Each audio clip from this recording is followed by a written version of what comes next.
Delta CX, available for CX and UX consulting, projects, and training. Contact us for a free consultation. Hey everybody, how are you? It's Debbie Levitt from Delta CX. Welcome to Monday, July 13th, 2020. I hope everybody's doing okay, having a good summer or winter wherever you're located. Today we're going to be talking about modeling conversion rate improvements.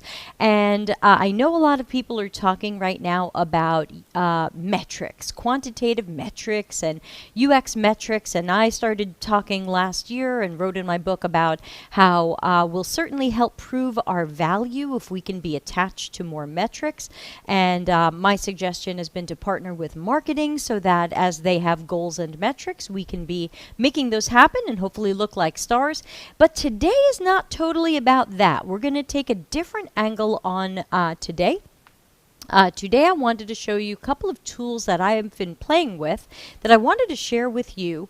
When it comes to conversion rate improvements, how do we model that? You know, if someone wants to go from a 3% conversion rate to a 4% conversion rate, what would that look like for the company? How much money would we make? How much could we afford to spend on that project without going into the hole? It's kind of looking at some of these metrics and measurements before the project even happens, so we can model those out and try to figure out what would be a reasonable expectation for improvement, or what some of these things would mean, or what some of our ideas might be. So I'm going to be showing you a couple of tools today. First, let me peek over to the LinkedIn chat room and make sure everything's going okay, because sometimes LinkedIn's still a little bit funky with LinkedIn Lives, unfortunately. But I see one person in YouTube. Hello, one person in YouTube. Thank you for watching. Two people in LinkedIn. Could be a very... the media playback was aborted. Hope you guys can see me okay. LinkedIn is... Okay, LinkedIn is alive. All right. Whew, wacky. All right, so let's talk a little bit about a couple of tools that I've stumbled on. Oh, Anna P is here and Brett is here over in the YouTube chat room. Hi, everybody. Tell me how you're doing. So first I want to show you, I found online some ROI calculators from HFI, which is Human Factors International. Now, I went to their page today. You can just Google that, HFI, ROI calculator. I went to their pages today and I could not get their calculators to work. So I tried to reproduce one of them myself in Excel to show you the type of thing that their calculator can do. So let's try some screen sharing today. Ahmad says we can see. Oh, good. Hi. All right. So Zoom. Hope you guys are seeing my screen. Okay. So this was me trying to reproduce the HFI calculator because I could not get it to work in any browser today. So YouTubers, are you looking at my Google Sheets? Are you seeing a spreadsheet right now? Hopefully you are. Otherwise, I will be very embarrassed as to what you are looking at. Let's see. Because I can't see what I'm looking at because I'm looking at my spreadsheet. So this is, okay, thank you. Boyfriend says thumbs up. He always helps out. So what I found, the way that the HFI people approached it was, let's start with what is the profit your website was making anyway in the course of a year. And of course, it assumes that you're selling something that's easily, I wouldn't say predictable, but it might be e-commerce, it could be a SaaS, it could be a subscription. So let's imagine that, oh good, Julia's here too. Hi Julia. So let's imagine, so the example that HFI gives is, let's imagine your website has a profit of $1 million a year. And I changed these conversion rates because they had imagined you're doing a 10% conversion rate, and what if it went to 15? But we all know, if you have been working in websites and conversion rates and this type of thing for a while, you know that most companies have 2, maybe 3% conversion. It's still not common to have much higher of a conversion rate. So imagine you've got a 2% conversion rate you'd like to bring that to a 3% conversion rate. You'd like to spend $100,000 internally on that project. So piles of UX and CX people doing good research and good architecture and good testing. And then the HFI calculator asks, how long do you think this change will last you? I guess before you'd have to change it again. So, you know, in today's fast-moving world, I put 2 years. That maybe something we can improve today can stay with us for 2 years. It's possible that it could just be 1 year, but let's be optimistic. I'm not going to go higher than that, even though in their sample calculator they were like 3 years, but I'm not seeing it. So the way that they calculated it was that the future gain from the improvement would be almost $1 million.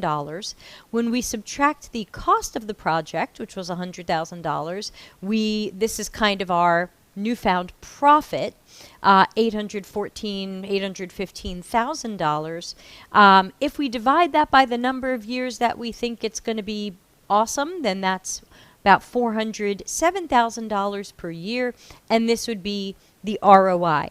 Now, if we think this is something that only flies for 1 year, then here's what this looks like. Obviously, we have less of a gain, but we still have a good 3-to-1 ROI. So this is an example of how a good calculator and a simple spreadsheet can take a look at something like a possible change in conversion rate and help you see at what point does the cost of a certain project make sense. Should we spend $500,000 on this project? No, it looks like that's not going to work for us. What if we spent $500,000 and it helped us for 2 years? We're still kind of losing money on that one. If this is something that could really last us 3 years, then maybe this starts to look like it's got a return on the investment. So again, a tool like this with the correct numbers or estimates for your company put in can probably help you start to model what should some of these projects cost. We know that we would love to spend weeks on researching and architecture and interaction design and testing, but it's not always feasible. We're not always given that budget. So we can take a look at, and also we can kind of reverse it. If a company said, we're getting a 2% conversion rate now, we want a 7% conversion rate. Well, okay, wow, that would make the company zillions of dollars, but how much should we spend on that project? That's a huge jump. What if I want to spend $600,000 on that project? Well, you'd still be making mountains of money. So hypothetically, again, a calculator, and again, ask your questions as we go. I know this isn't the most exciting podcast I've done, but I think it's important for us to take a look at some of these possible calculations before a project even starts. So not just the metrics that people want to track or need to track, not just the metrics that will determine if the project is a success and how much revenue did we make or what goals did we satisfy, but how much should this cost, and have we gone overboard, or could we ask for more budget, because if this were successful, we would just be making the company insane money. So again, these are normally found on the Human Factors International website. Google HFI ROI calculator. There's 6 different calculators. Hi, Maggie. I'm just showing you this one. This was another one. What if we could increase productivity? So let's say our website has 10,000 users who are doing something on our site or maybe in our SaaS. Imagine a SaaS that they're in a lot of the day. What if they were doing this particular task or workflow 10 times a day for 230 work days a year, which is pretty much every work day? Let's say these people are paid $50,000 a year, and let's say we increased their efficiency by 10 seconds. Now, let's say we want to spend some money on these improvements. I had $10,000, $100,000 in there, but knowing how much projects can cost at companies, let's put $500,000 in there. And let's say this 10-second improvement is going to last us for 2 years. It's not, in 2 years, it's not going to get slower, or it's not going to be something we take out. Brahma is here and says, this is one of the most important topics, especially for students. Thanks for covering the nitty-gritty. You're welcome. So what would it look like if we could save 10,000 people 10 seconds 10 times a day for their entire work year? based on their salary. Like what did we save in terms of, now again, that's 10 seconds you're getting back, but the idea is that the company should be saving time, and of course it would be great if that were more like minutes, so what I could say, what if we saved 1,000 people using something once a day, but what if I could save them 5 minutes? What if I could save them 300 seconds? There's still an advantage here to doing that. It may mean less taxes, less taxing our resources less. Maybe it means less storage. Maybe it means less bandwidth. Maybe there's something that it's really going to save us, and therefore that savings in time to make a process more efficient not only makes the customer happy, but possibly, let's imagine, it saves some resources at our company as well, so there's a reason to do it. There's a reason to spend $500,000 on it, and now we can see that this would pay off because it would make money. And of course, we could add into that, what is the savings on electricity? What is the savings on bandwidth? What is the savings on our cloud storage, or whatever it may be? So calculating these types of things in ahead of time can be really cool. Let's see if anybody has any questions. I'll pop over to LinkedIn just to check. As you can see there, sometimes I don't get the questions in time. Okay, good. Luckily, they're showing up. Cancel. So now I want to show you another tool that I found. Now again, none of these tools are sponsored. Nobody paid me to talk about Google Sheets or HFI calculators or the tool I'm about to show you. Not sponsored. These are things that I pay for. Oop, sorry, my Google is thinks I'm talking to it.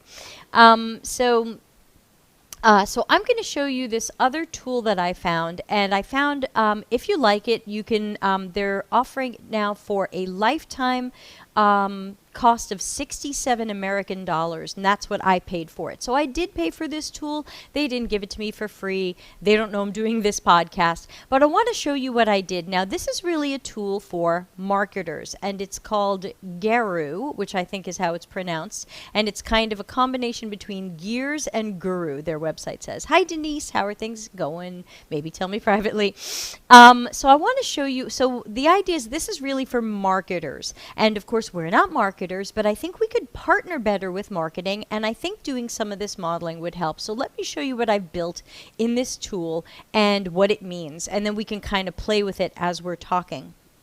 So this first model says, what if I brought 200,000 people, say annually, to a website? Now we're talking about visitors. We're not necessarily talking about paying customers, because let's talk about conversions for a moment. So let's assume that we work at a company that has a website that sells something that people can buy from the website. So whether that is a TV or other e-commerce or a SaaS subscription or a coaching project, let's imagine there's something that people can come to our website, learn about, and buy right there. Do a checkout and have paid for it and bought it, whether it's going to be a service or a product. So let's see what this tool can model. I'm imagining first that my site has 200,000 visitors a year, and you know this over here. Again, people listening on the audio, you're missing the visuals, but I'll do my best to describe it. We've got 200,000 people, say a year, coming to the individual item page, or whatever page is going to have our sales pitch on it. And then what I've told the system, just because I'm building a model here, is imagine that the value of the customer is $399. So again, that could be a $399 TV. It could be a big Amazon order of a bunch of stuff. It could be a SaaS package that costs $399 a year. Let's just imagine that the annual value of this customer is $399. And let's imagine that 4%. So I Googled what are some common rates at which people put things into carts, and what are some common or average rates at which people follow through on the checkout versus abandoning the checkout. So you can see over here, this 4% is what I found, that on average, 4% of people hitting a page will put that item in the cart. Now you might say, oh, at my company it's better. That's fine. This is kind of an industry average that I looked at. Some people had done some different surveys and studies, and that's what they found. If you're doing better, that's great. So the way the model shows this is that 4% of people will move to the checkout page. 96% of people, N is for no. They will not move to the checkout page. So here we are on the checkout page. Now I also found that the average was 30% of people will follow through on a checkout. 70% of people on average will abandon a checkout. So again, if you have a lower checkout abandonment rate and a higher checkout rate for people following through and completing and paying, that's fantastic. But this is what it would look like with these numbers. So again, 4% of people putting it in the cart to even make it to the checkout, 30% of people following through and checking out. And what this tool then does is model that. It takes your 399, it takes the 200,000 people, it does the 4% and the 30%, and it tells you, here's what you would end up with. You would end up with $957,000. So that's almost $1 million. And again, I'm imagining a year of sales for this particular fake made-up company. So, but again, if you have 200,000 visitors in a month, maybe this is a month for your company. So let's just imagine whatever period of time this is. This would mean almost $1 million in revenue, not necessarily profit. And then also, if you take a look at the 30% of the 4%, this means that overall you're probably getting a 1.2% conversion rate between the 4% who put it in the cart and the 30% who actually completed the checkout. Now, I've prepared some models that look at variations of this. Here's the next one, and again, if you can't see the screen, I will talk through it. This takes a look at what if we had 100,000 people coming to the site. Actually, I messed this up. I meant to have the first one be 20,000, not 200,000. So let's redo this with, I'll show you how I put some of the information into this system, and we'll get it to redo everything. Save. Okay, so I meant to say, what if we had 20,000 people coming to the site and buying? And now let me tell it to run the simulation. And okay, so 20,000 people coming to the site, 800 end up putting it in the cart. Now 240 end up excuse me, completing their checkout. We've made $95,000. Statistically speaking, from 20,000 people. And again, ask questions as I go through this. I'm just playing with made-up models, but I want you to see the power of what if we did more of this before a project started and helped set some expectations, or think about what we could create. Now, in the second one, then I did 100,000, because a lot of times what I see happening at companies is they don't change anything about the pages themselves. This page will still have a 4% rate of moving to the next step, and the checkout will still have a 30% follow-through rate, but they'll have marketing or somebody up the SEO or up the paid ads, and we're bringing more people to the site. So now let's say we have 100,000 people coming to the site instead of 20,000 people. Well, that's great. We've definitely made more money, but we've spent. That's the question. We have to compare the extra money we would have made to go from, say, making $95,000 off 20,000 people to now making $478,000 off 100,000 people. People listening to the audio only version, this is one that's just going to work a little bit better on the YouTube channel if possible. So look up episode 57. I would recommend you seeing the visuals of this. Sorry. So this is what happens when you spend more on SEO or ads or influencers or something that's really going to be a lead generator and bring more people to the site. So you've brought more people to the site, but you haven't necessarily made the site better at converting people. So you have to weigh those marketing costs against the new revenue that you've created. You might find it's a wash, or you might even find you overspent on marketing. Now let's look at another model that I created. So now let's imagine that we're going to bring the same 100,000 people to the site, but let's say that our CX or UX team made a bunch of changes to the site or the landing page or the individual item page or wherever that sale tends to be made. So not the checkout, just the page that makes people want to put this in their cart or want to start that checkout process. So let's imagine it's still a $399 item. It's the same 100,000 people that we've seen in the above model. But this time, what if we could change the page and change the information architecture, change the content, change whatever we learned.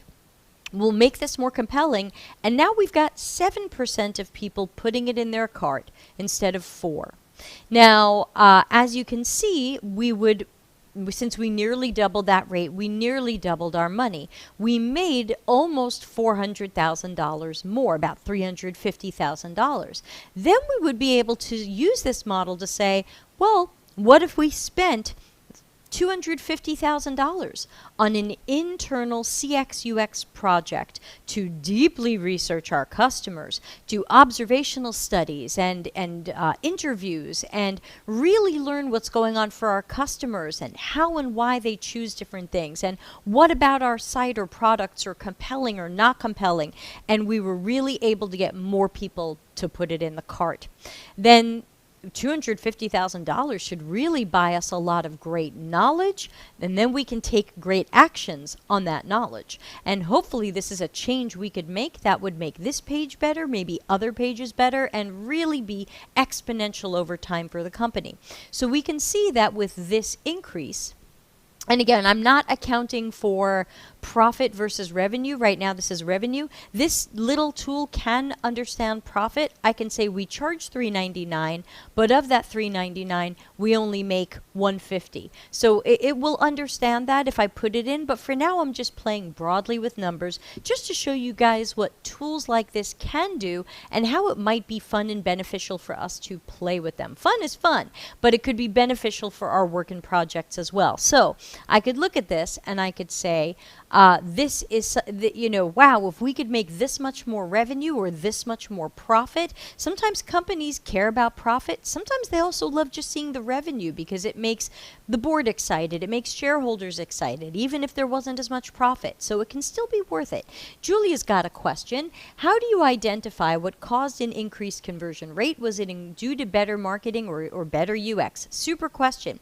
So in my above example here, if you're looking at the screen in the yellow, this would be an example of increased marketing where we brought more people to the page, but we didn't change the page. So the conversion rate probably stayed the same even though we brought more people to it. And that still brought us more money because statistically speaking, more people might be buying. But the bottom example, the purple one, is an example of where we've got 100,000 people coming to the site, so maybe we upped our marketing there and we've got all those leads coming that marketing was paying for, but we also did a lot of great CX UX work. So to me, this would be the difference. If we've got more people coming to the site, that's probably marketing, doing SEO, ads, influencers, paid placements, TV ads, whatever it might be. If we're seeing a change in the website itself, that's hopefully CX or UX. Sometimes a marketing team takes that on themselves and they don't like to talk to us, but I always hope they'll talk to us. We're so good at this. So this would be an example of an effect that the CX and UX team should be able to make. I'm not saying it has to be 4% to 7%. You might look at your own baseline numbers and go, oh wow, we're at 2% right now. 2% of people put this in the cart. Okay, what if UX brought that up to 5%? You might look at your actual numbers and say, oh wow, we have a lot of people putting stuff in the cart, but could it be more? Thanks, Julia. I'm glad that made sense. Now, I built a couple of other models, so let's walk through a couple of other models. Here's a blue model. Now, take a look at what I did here. I started with the same $399. I started with 100,000 people coming to this site or landing page or item or choice. And I started with our original number of the universe average of 4%, putting that in their cart. And then I had it model that, so it's the same 478,000 we saw above in the yellow example. But what I did this time is I said, and this is a cool thing you can do with this tool, is I routed the 70% of no's to a 10% off coupon. Now, chances are that's a pop-up.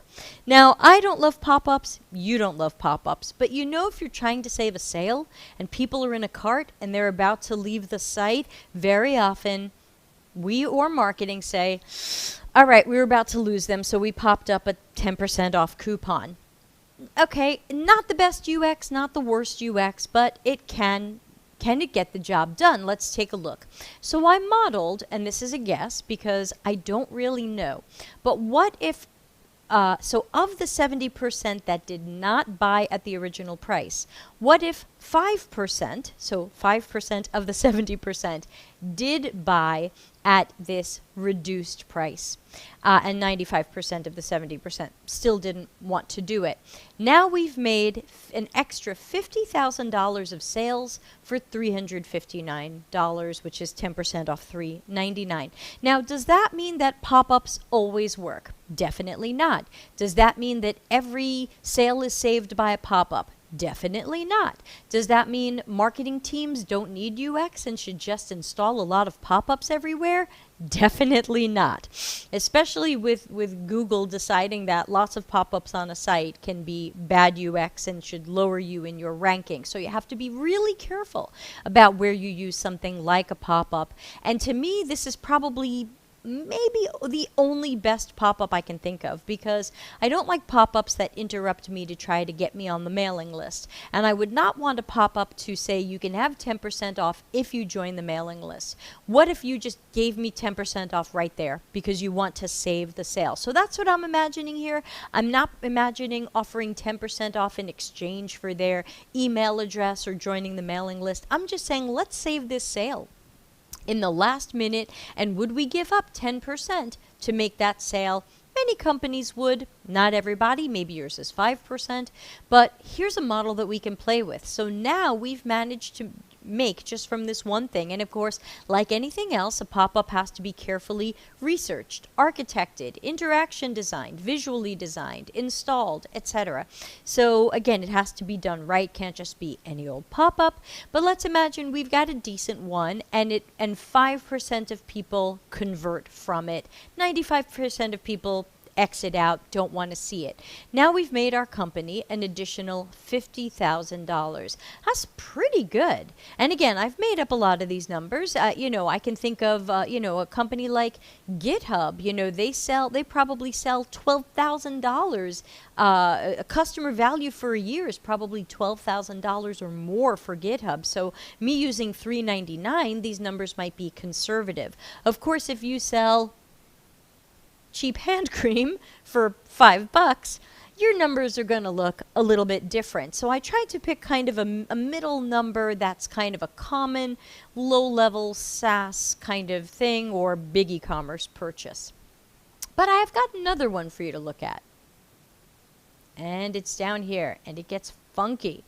So here's a couple of this. So you can see I've got a description of it. So let's imagine, what if we wanted to try to catch people even earlier in the process? So again, let's start with that landing page, home page, individual item page, sales page, however you want to think of it. Let's say we're still dealing with a $399 item, and we still think 4% of people will put it in their cart, and the rest of the model to the right is the same. It's this thing on the bottom that I added. And we're also still dealing with 100,000 people coming to our site. So again, that could be seen as our leads or our visitors, and maybe that's in a year for a medium-sized company. Maybe that's in a month for a larger company. Take a look at what I've done down here. I've said, okay, 4% of people are going to put this in their cart. What about the 96% of people? Again, here's where we could try an offer, maybe a pop-up, maybe some other way of doing it, but could we have some sort of what I'm calling a buy today offer? Hey, if you buy this right now, we'll blah, blah, blah. And maybe it's not necessarily money off. Maybe our sale still is $399. Maybe it's we give you 12 months, 13 months for the price of 12. So we still make a $399 sale. Maybe it's free shipping. So we still make a $399 sale, but the customer saves on shipping. We won't charge them for shipping. So just for the ease of not having to mess with a lot of different numbers, let's imagine that whatever cool thing you're going to offer to the 96% of people who didn't put it in their cart, they're going to get something free or extra or a value add or a free coaching call or something, but you're still going to make $3.99. So what we show here in this model is of the 100,000 people, 4% are headed to the cart. 96,000 were headed not to the cart. But what if we could save, and what I modeled here was 3%. What if 3% of those people said, oh yeah, I'd like free shipping. I'd like a free coaching call. I'd like 13 months for the price of 12. All right, you got me. I'll put it in the cart. So now you can see how in this model, both of these feed the cart. And that means that in the end, we should have a lot more feeding the cart and therefore made a lot more money. And let's run this puppy again. Let's see, simulate.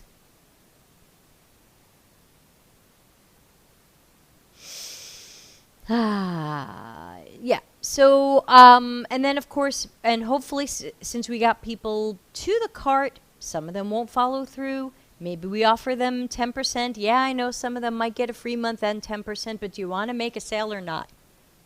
Maybe you don't. You decide.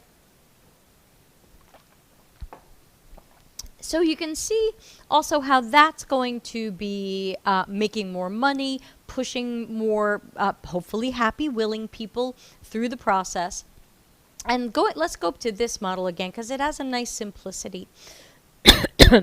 So here was the model, the previous one, where we modeled 4% of people put it in the cart, 30% of people check out, and of the people who didn't, excuse me a moment.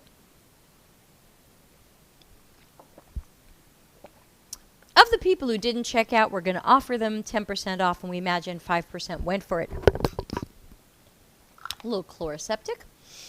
Now, I can go into this tool and I can model some different things. Again, you might be really confident that you can not only change the sort of conversion rate, the rate of people putting it in the cart, but also you think you can get more people to finish the checkout. You think there are changes you can make to the checkout that are going to make people less likely to abandon and more likely to follow through. Maybe even just a small percent. So let's take a look. So here we've got $478,000 with these current numbers. I can go in here and I can say, what if 35% of people checked out instead of 30? And after I save that, I have to say simulate in this particular tool. And now it says 558,000, and I think our last number was 478. So that made us $80,000 more. And again, that for your company, that could be in a week, in a month, in a year. But all we did was make that checkout a little bit better and more likely for people to complete it rather than abandoning it. That could certainly be worth it over time, especially if we can measure it. And again, this is where you can say, I think if we invested $50,000, $80,000 into some improvements we can make to our checkout, I believe we can start to see a higher conversion rate. And of course, that gets everybody's ears up. What? Higher conversion, more revenue, more customers. Because remember, once you've got a happy customer, that's someone who hopefully has a larger lifetime value. Maybe they spent $3.99 this year, but what will they spend next year, especially if this is something that might be renewable, like a SaaS system or a service of some sort. What about systems that count the number of users? If people buy this and they're happy with it, during the year or next year, will they add more users? Will they add more seats? We could technically model what would this look like this year, and a happy customer, if X% of customers next year spent $500 with us instead of $3.99. We could go, you could see that I could start to drag all kinds of things into this model because of this little cool tool that I found, and I could model that, and I could say, hey, you know what? If we could make this sales page 3% more compelling, if we could make the checkout 5% more likely to be done, And if we could create such a good product that people want more from us later this year or next year, holy cats, revenue, ROI, just magic exploding everywhere. You guys know what happens when magic explodes everywhere. I have to click the confetti button. Where's the confetti button? Here we go. Hooray! Hooray! Okay, so guys, ask me your questions, or if there's something you want to see me model here in this particular tool, let me know and I'll model it for you so you can see what the tool is able to do. I haven't totally used it on a project yet, but okay, so we've got a good question from Brett. There's a lot of guessing in the inputs of the models. How do we reduce the guessing and get actual data? So Brett's totally right. I only guessed here because I don't have a real project to use right now. So if I had a real project, Brett's right, I would get real numbers. So I would start with looking at the analytics that we have, whether that's Google Analytics or some other package that we might have. Hopefully our company is smart enough that someone has been tracking the progress of the user from page to page. Maybe they've got Hotjar or Full Story or 4C or Google Analytics or something that shows us, hey, the user who went to this sales page, hey, we found that how many people go to this next page? Ooh, so take a look at a month of data or 90 days of data or the average over the last year, whatever makes sense for your company. Obviously, in a pandemic, the average of the last 5 months is going to be very different than your average for 2019. For some company, demand has gone up and sales have gone up, and for others, it's really crashed. So decide what period of time makes sense for you and go into the real analytics package that your company has so you can see for real how many people hit this page. I'm using 100,000. You might find it's 7,000. How many people then put this item in their cart or said buy now or said start trial or whatever it is? You know that number. I'm saying 4%. You might find it's 1%. You might find you have a huge bounce rate. You might find you have a lot of people who get excited and put it in the cart. So whatever your real numbers are should go in this model. I'm using fake numbers because I don't have a real project from which to build this model. But I'm hoping if you are building a model like this that you are using real numbers at your company. Of course, the goal is to not guess at all. There shouldn't be guessing in CX and UX anyway. We're all about science and technique. Remember our levels of proficiency. Hold on, I can slide that out. Levels of proficiency, my friends. Levels of proficiency. Which way do I point? That way. Yes. Right. Far over there. Levels of proficiency, my friends. Don't forget, we want to be about depth, quality, science, and technique. And so we don't want to guess pretty much ever. No guesses, no assumptions. Now, are we guessing when we say we can improve the conversion rate from 4% to 7%? Yeah, we might be guessing there because that's really an estimation of the effect that we think our work could have. And we might not know what that number is, but I suggest starting with something that is conservative.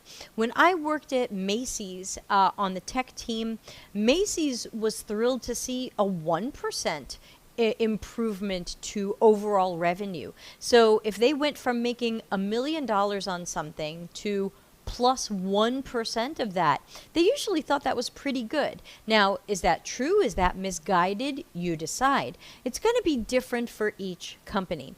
Syed says, a company can have various flows. How do we start? Start from which flow? Say it's a service product. Yeah, exactly. And you can make very complex models here if you would like, as you can see. You could always say, I think the home page, let's say let's say you want to drive people to a free trial, and later on the free trial is going to drive them to make this $399 purchase. So you could say, okay, our page has 10,000 people coming in, and we're going to try to drive them to the free trial. Now, what percentage of people just see it on the homepage, see a free trial, and say, I'm going to do it?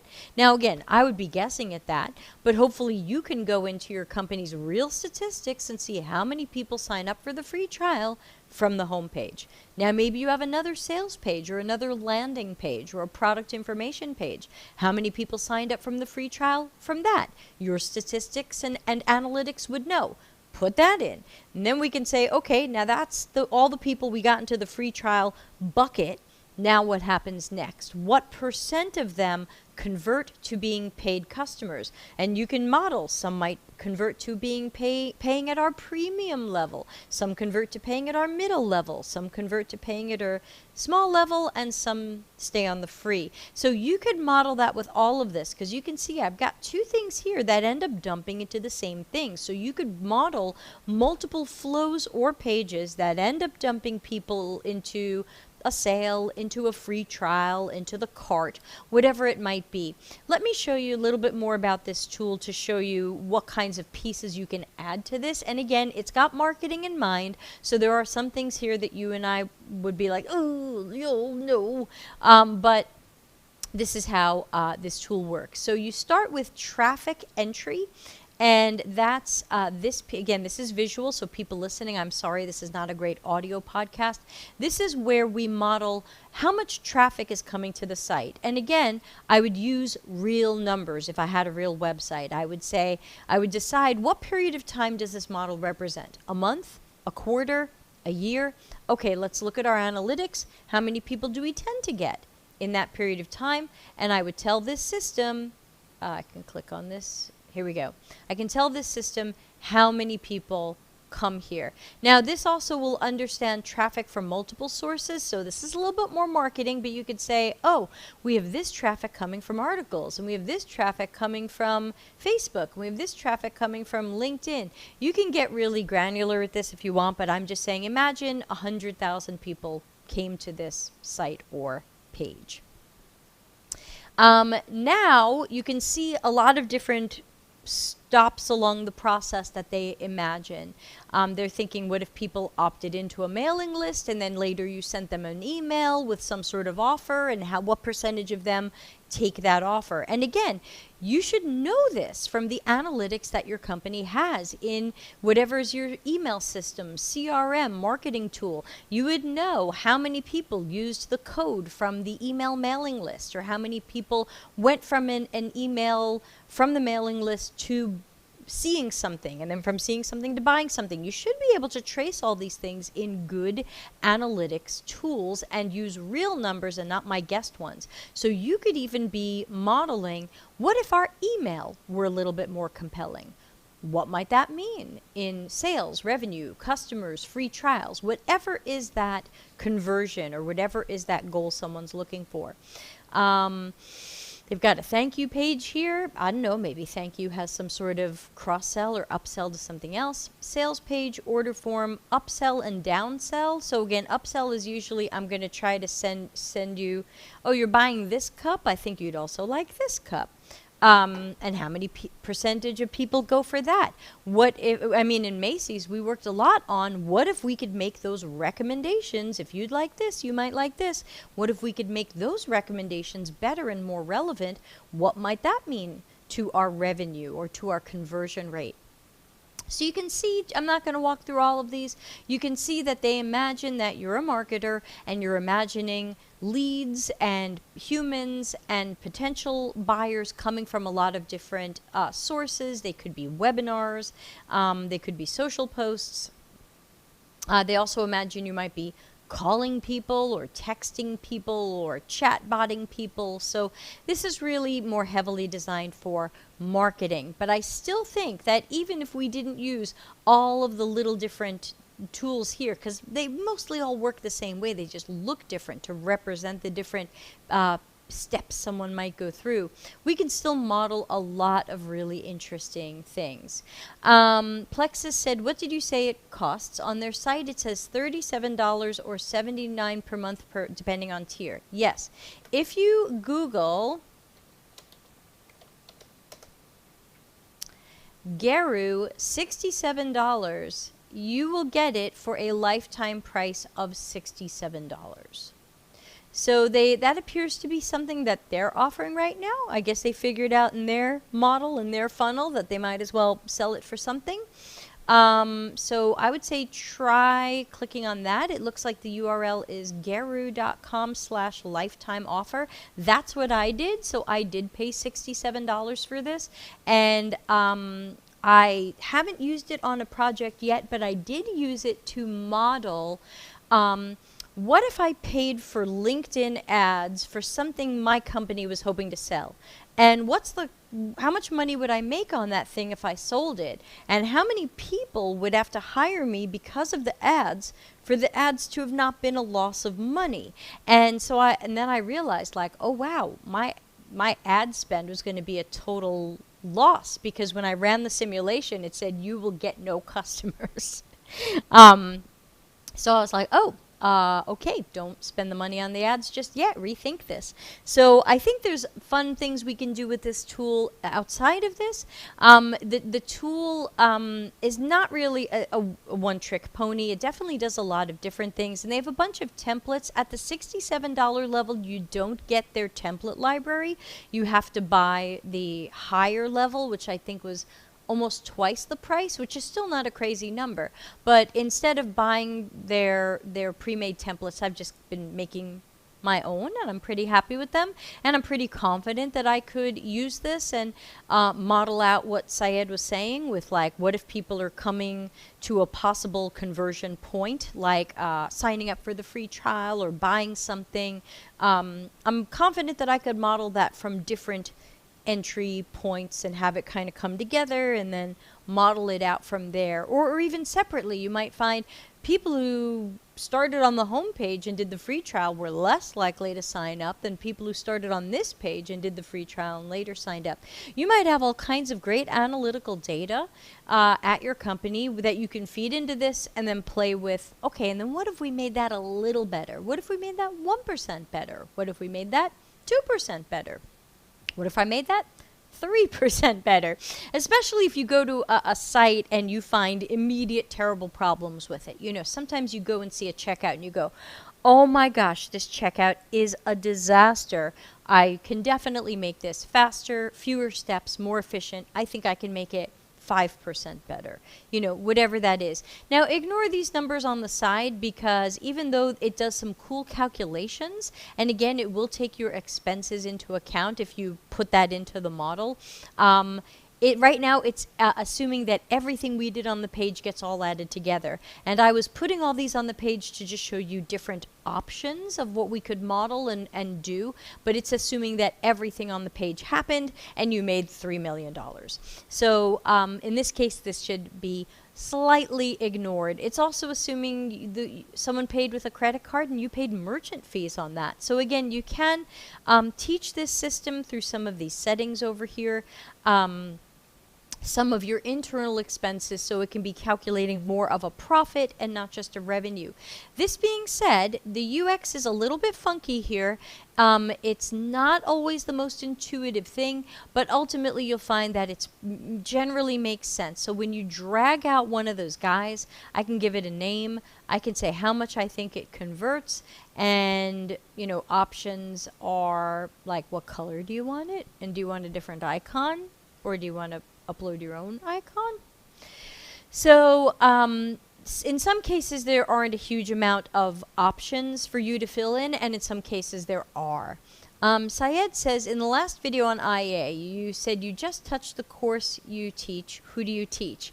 Yeah, when I did IA last week, that's in the playlist of CX, UX, and prototyping lessons. For those of you who didn't see it, I did a micro lesson on information architecture, and the slides that I used and the tree test exercise that I used was part of my Dev and UX program, which is normally a one-day workshop that I give at companies to non-CX or UX roles. So it's aimed at teaching them what we do. I don't teach them how to do our jobs. I don't want them to do our jobs, but I want them to understand what we do. And in order to do that, I have them taking a tree test and doing some things so they can see, like, oh, they're not just drawing screens. Oh, and people, when I show it, people love it. They're like, oh, we had no idea you guys do this. This is so cool, and it's going to help developers so we don't build so much junk. Exactly.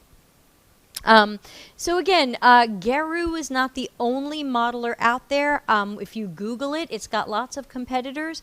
I'm I paid $67, so I'm using it, but you don't have to be loyal to it. They're not paying me for this if you find another tool you like better, but mostly you are looking for something that is doing kind of like marketing conversion modeling. This is really for marketers. You can tell that from their homepage and from a lot of the way that they show the tools here, and and especially the idea of, oh, I brought more traffic because I started Facebook ads. You know, if you remember the traffic thing I showed you before, where it's like, how are people even getting to our site or page? We could model that. Let's see if I can click on this. Come on. I could model that, and I could say, oh yeah, I've got traffic from one source, and I've got traffic from another source, I've got traffic from another source. You could even model multiple traffic sources going to different landing pages, and then again, if this comes from your real analytics, you might know the people coming from our Facebook page tend to be X% likely to put it in their cart and Y% likely to check out. The people coming from our LinkedIn ads tend to be X%, Y%. You could really, really break this down once you have, as Brett pointed out, the good information of the real information of the good information of please let's have real information from our existing analytics tools, software, and packages. And so once we know those baselines, and if you don't know them, have your company or sign up for one of these packages, let it run a month or two, get those baselines, and then plug them back into these models and put the real numbers. So for example, if I find out, let's change some of our numbers here. I'll show you how this works. Come on. Let's find out we're not getting 100,000 people, say, per year to our website. Let's say we're getting 40,000. I would come in and I would change that. And then let's say I find out that it's not really 4% that are putting it in the cart and moving to the checkout. It's another number. So I can do that here. And I could say, okay, we learned that it's not 4% putting it in the cart. We learned that people are really excited. We have 10% of people putting it in the cart. Cool. But then we could say, and we found out 35% of them don't do the checkout. We have a huge checkout abandonment rate. They're really tire kickers. 17% are doing the checkout. And again, let's just imagine this from real numbers. But let's still assume that you sell $399 of stuff. Now I can click Simulate, and here's all my fresh new numbers. So it's assuming 40,000 people in. 10% of people make it to the checkout, so that's this 4,000. And now they're saying 680 out of that 4,000 are going to end up buying because of the 17% checkout rate. And then again, if we give them a 10% off coupon, I didn't change that. You might say, you know what, we tried the 10% off coupon, but really only 1% of people went for it. Every time you change a number here, I've got to click Simulate, and it will run everything again. So I can say, okay, the people who didn't do the checkout, we give them the 10% off coupon, only 1% went for it. Ultimately, that's 33 people of the original 40,000. But hey, this is how much money we could make. Or this is our baseline. You could set up this model and say, this is our baseline. Now let me show you another model that is something that we could shoot for. And I think if we spun up a CX, UX, research, architecture, interaction design, testing, whatever project, and internally it cost us this is what I believe we could do. Let's make this our goals. Syed says it helps see a big picture at a micro level if we model it wisely. Yeah, absolutely. I mean, this is certainly garbage in, garbage out, and Brett's saying the same thing. If you are just filling these numbers and percentages with guesses, then it's absolutely garbagey. But if we know what people are doing because we saw in Google Analytics or we saw in Full Story or one of these other tools, I think even Hotjar, which is pretty cheap but pretty cool. I like Hotjar. Even Hotjar will show you this stuff. If you set up what they call a funnel. So if you set that up, you can see how many people are at each point of your funnel. I hate the word funnel. It's kind of a marketing thing, but ultimately that's what it's being called right now. So we might think of it as a sales process, but very often it's called a funnel because you have lots of people, then you have less people, then you have less people, and then you have the people who actually bought from you. So kind of looks like that funnel shape. So this is definitely a sort of funnel, what's the word I'm looking for? Modeler. But anyway, we're almost out of time for our hour podcast. I hope this has given you guys some things to think about, because while we do want to measure metrics and have success criteria, and we're always talking about measure the ROI and all that, that's great. But that's kind of you plan that before the project and you check it after the project. For me, this is like pre-planning. This is like pre-discovery. Funnel modeler, Syed says. You could certainly call it that, or marketing modeler of some sort. So whatever you call this, because I think this could be a fun tool for us too. I would love to be able to say, this is what we're doing now. This is what I think we could be doing. And I plan to use this in my future jobs where I am allowed to be in a little bit more of a strategic position. If I am more of a worker bee, like, hi, I make your wireframes and I test them and then they go out, I can't really do this because I might not have access to the right information. I might not be in a position to say strategically, I think I can make this 2% better. Here's why.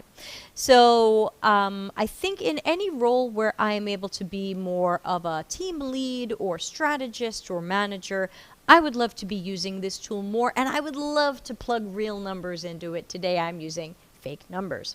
Brett says, very cool. I think this is something we could use because we do a lot of e-commerce and we have a pretty robust, dedicated analytics team. Perfect, Brett. Even where you don't have a dedicated analytics team, many of your companies are running Google Analytics, and you can go in and see those paths. I don't know if it's the dendrograms or the paths or whatever Google Analytics calls it, and you can see how many people went to this page and then how many people continued to that page. Just do it for a time frame and get numbers from your company on how much people bought from you, and you can kind of start to put this all together and see, okay, what was our average sale? Okay, so I'll put that number in. Or do we have different tiers of sales? How many people bought at this tier? How many people bought at this tier? You can model this out as far as your heart desires, but I'm definitely about good figures, not guessing, and seeing how we can model things and prove ahead of time, hey, I think if we made a 2% difference here and a 3% difference here and maybe saved 3% of these sales over here, we'd really make the company a lot more money. Please give me X dollars to spin up an internal project to do this. So again, that's we're winding down now. This is the podcast on modeling conversion rate improvements. If you have any last questions, please ask them now. I know at first this seemed like it was going to be boring and not too many people watched, but this kind of makes me happy. I kind of like this tool. Even though there are a couple of cheesy bits to it and there's a couple of tough UX moments, I'll also show you this while I wait for last questions. Guys, it's last questions time because then we're going to be done. But this is where I can teach it what our products are. What do we sell? So you could have premium tier, regular tier, whatever. And inside there, this is where it does allow for what does the product cost you internally. So if you have an internal cost, find that out. Get that in the model so you're looking more at profits and not just revenues. You can also even look at return or refund rate, especially if you're selling objects. You know, sure, we sold $1 million of objects last year, but we got $100,000 back. 10% refund rate. So so just some other cool stuff that you can model with this if you want to get into it. Syed says, can anyone have coaching with you or company people only? No, I offer coaching to everyone. Everyone can also have, let's go back to my TV studio and go back to me. I do offer everybody one free coaching. If you'd like to get to know me and get a little bit of free help, let me put that rate up on that URL up on the screen as soon as I find my URL. That is, okay, let's put this up. Slide it out. Boom.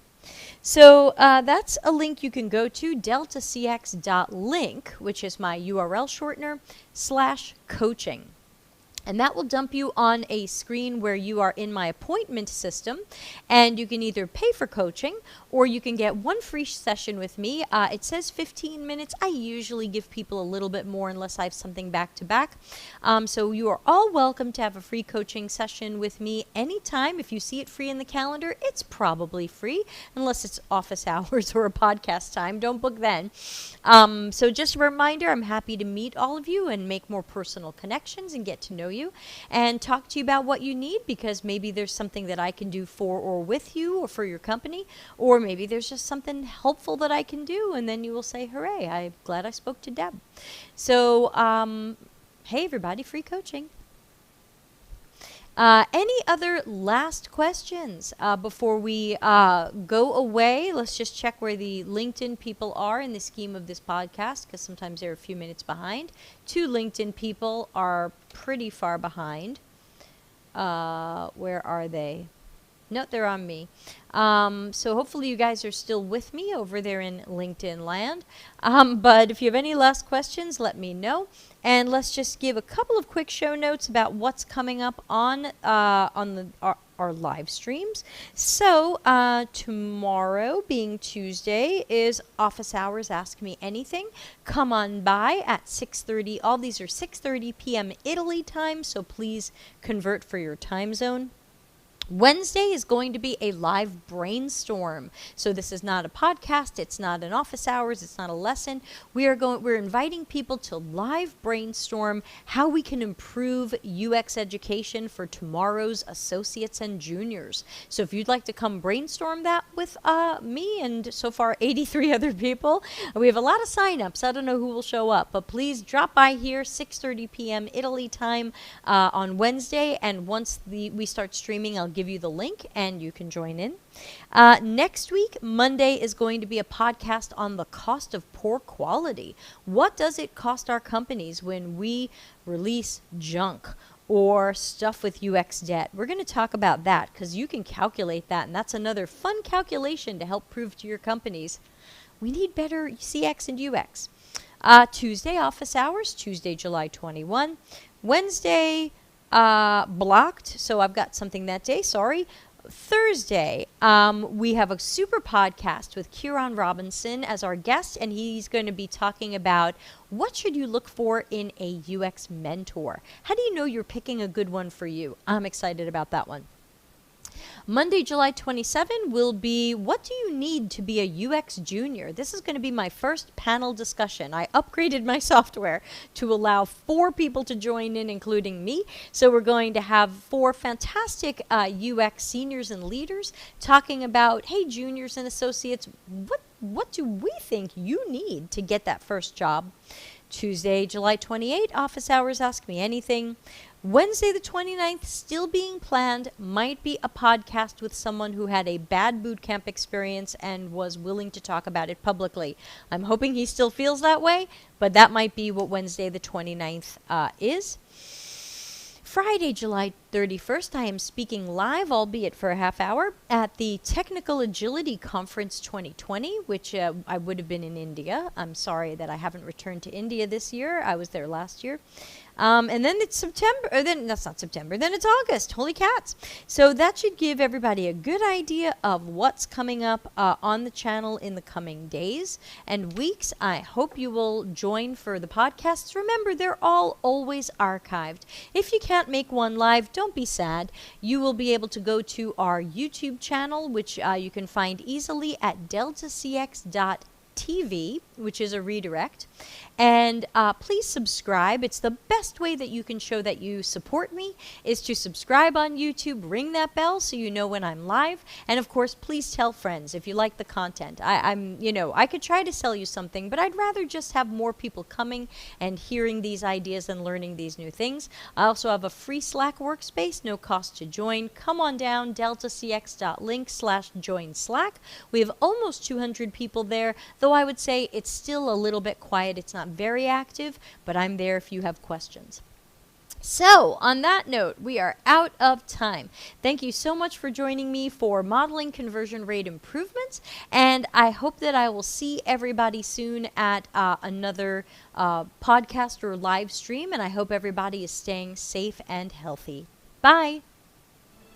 Thanks for watching. Delta CX is available for consulting and projects related to CX and UX strategy, leadership, training, problem finding, problem solving, and innovation. Learn more at deltacx.com.